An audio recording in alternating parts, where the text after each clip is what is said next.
দাস, আজ আমার লেখা একটি কবিতা আমারই কণ্ঠে নিয়ে এলাম আপনাদের সামনে। কবিতা ভগবান হাজতে।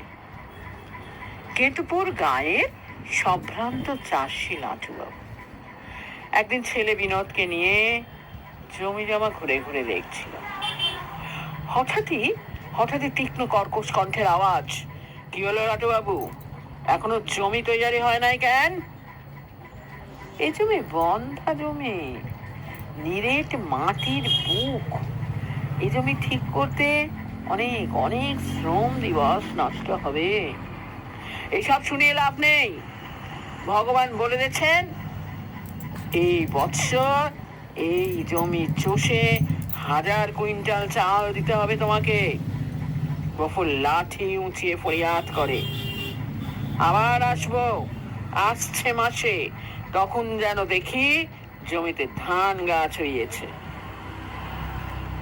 লাটুবাবু বেশ জোরের সঙ্গে বলে, ভগবান বলে দিলেই হলো, আমার ভালো ভালো জমিগুলো হুড়িয়ে নিয়েছো, এখন এই কংক্রিটের জমিতে কেমন করে ধান বুনবো? রাত যায়, দিন যায়, সপ্তাহের পর সপ্তাহ যায়, মাসও পেরোতে থাকে। হঠাৎই একদিন ভগবানের লোকজন এসে হাজির। কি দেখছি, এই যে ফাঁকা জমি। লাঠিয়ালদের দিকে তাক করে গফুর হুকুম দেয়, চড়াও হও। যেই না বলা, অমনি সবাই লাঠি উঁচিয়ে চলল লাঠু বাবুর বাড়ি। দুপুরের কাঠ ফাটা রোদে কাজ করে একটু ঘুমিয়ে পড়েছিল ক্লান্ত হয়ে। ভগবানের লোকজন চড়াও হয়ে চ্যাংদোলা করে নিয়ে গেল লাটুবাবুকে। কোনো কিছু বলার আগেই ডজন খানেক কেস দিয়ে গারদে ঢুকিয়ে দিল। খবর পেয়ে বিনোদ থানায় গেলে বড়বাবু সাফ জানিয়ে দিলে দেখা হবে না। চট করে মাথাটা গরম হয়ে গেল বিনোদের। চিৎকার করে বলতে থাকে, ভগবান আজ ক্ষমতার জোরে গায়ের মাথা হয়ে উঠেছে। চুলুমবাজি করে ভয় দেখিয়ে বিনা অপরাধে মিথ্যা কেসে ফাঁসিয়ে রাজ করছে বুক ফুলিয়ে। এসব আর বেশি দিন চলবে না। মানুষের পিঠ দেওয়ালে ঠেকে গেছে, এবার উল্টে আক্রমণ। কি অন্যায় করেছিল আমার বাবা আর এই দরিদ্র মানুষগুলো, ওদেরই বা কি অন্যায় ছিল? তোমরা আমাদের সব জমি লুটে নিয়েছো মজা লোটার জন্য, শুধুমাত্র মজা লোটার জন্য। বাড়ির পর বাড়ি, গ্রামের পর গ্রাম জ্বালিয়ে দিয়েছো। গর্ভবতী বউ, তাকেও পর্যন্ত রেহাই দিলে না। সম্ভোগে বাধা দিয়েছিল বলে পেটে লাথি মেরে তাকে শেষ করে দিলে।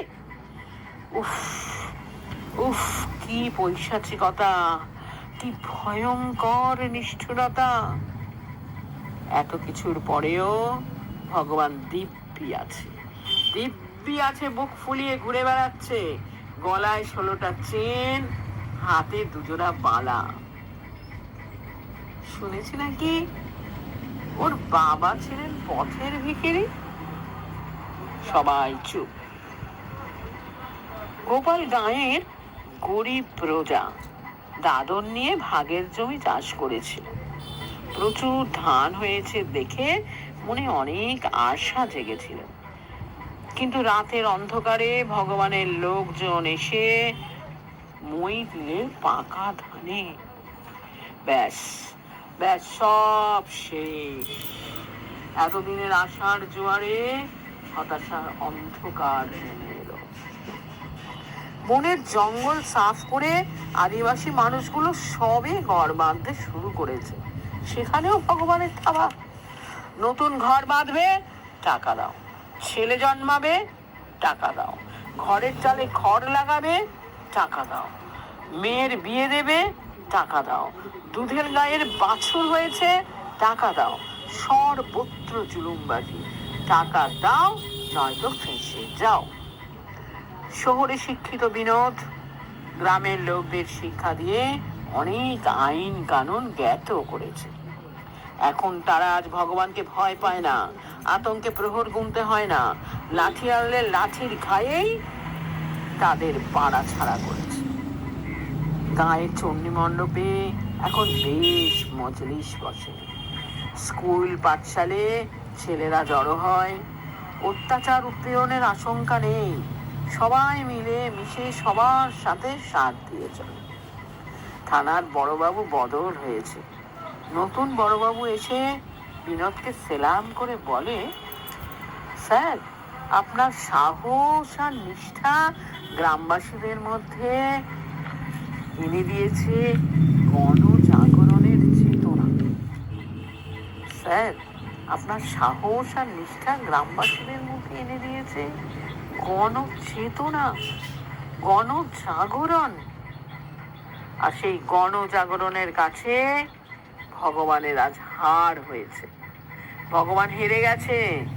ভগবান স্বর্গবাস ছেড়ে এখন হাজত বাস করছে। নমস্কার।